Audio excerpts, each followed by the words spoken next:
Most of you probably know who I am. I'm John O'Toole, a Dublin fella just like Austin.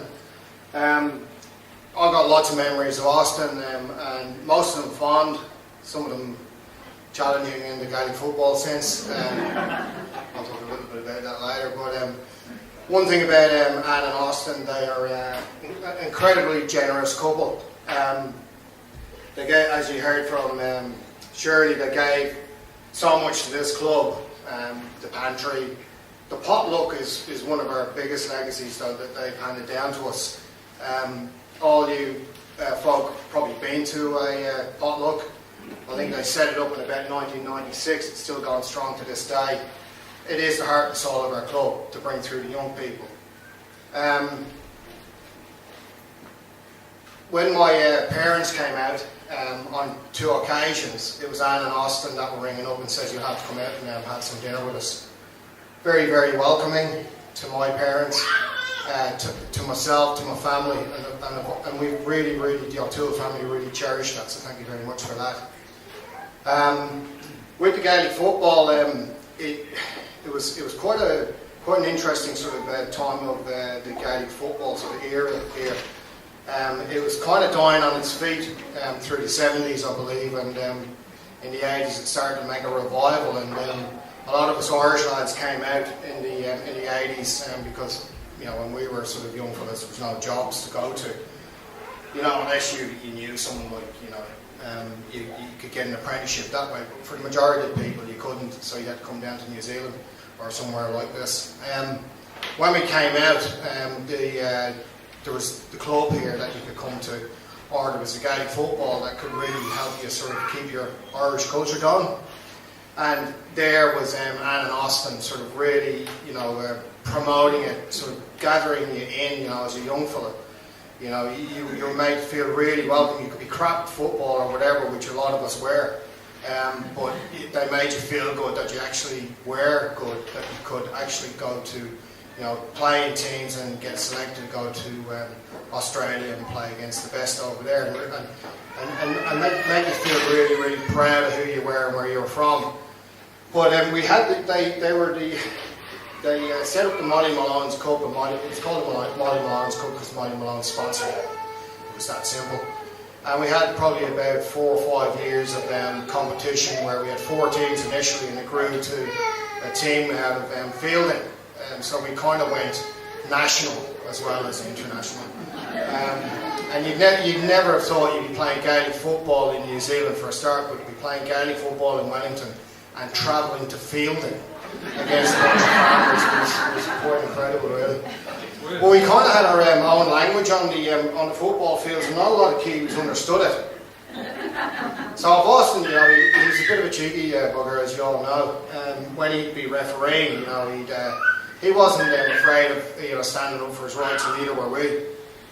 And we'd debate his, you know, the odd call here and there, you know, and it'd be quite colourful, the language. And you know, you might say to him, "Fuck's sake, Austin, what the fuck are you looking at? Didn't you see that?" And Austin, you know, knew that was the English for, "Oh, young man, could you have another look at that, please?" The Kiwis were really baffled by this, and he'd turn around and say, "Would you ever fuck off, O'Toole, and send you off?"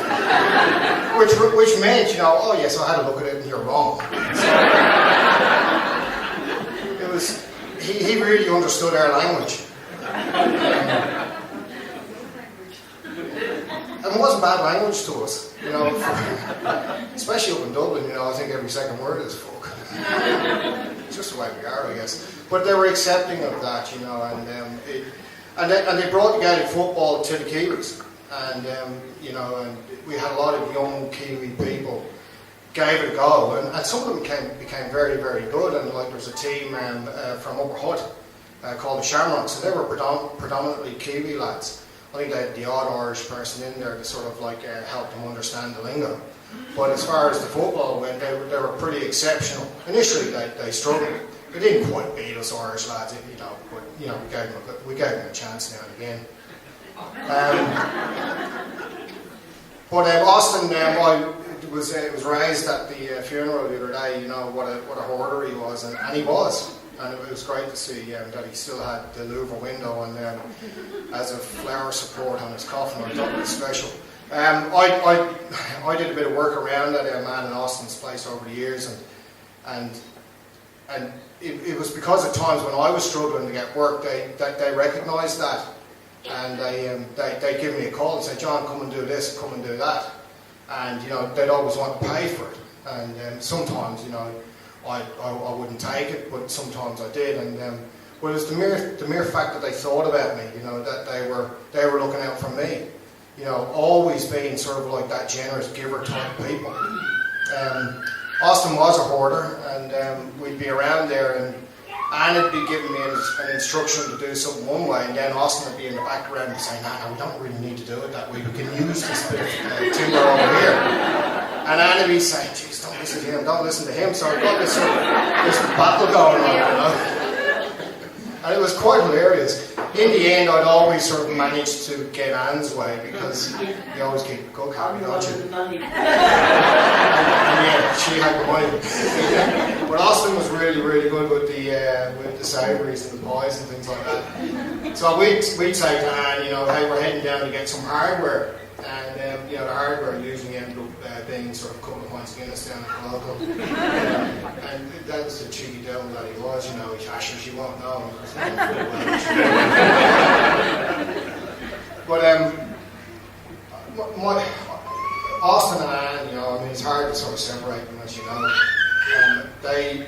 They've left so many legacies, as Shirley was referring to, but I think their biggest legacy for me was their generosity and how they made me feel like I was welcome here.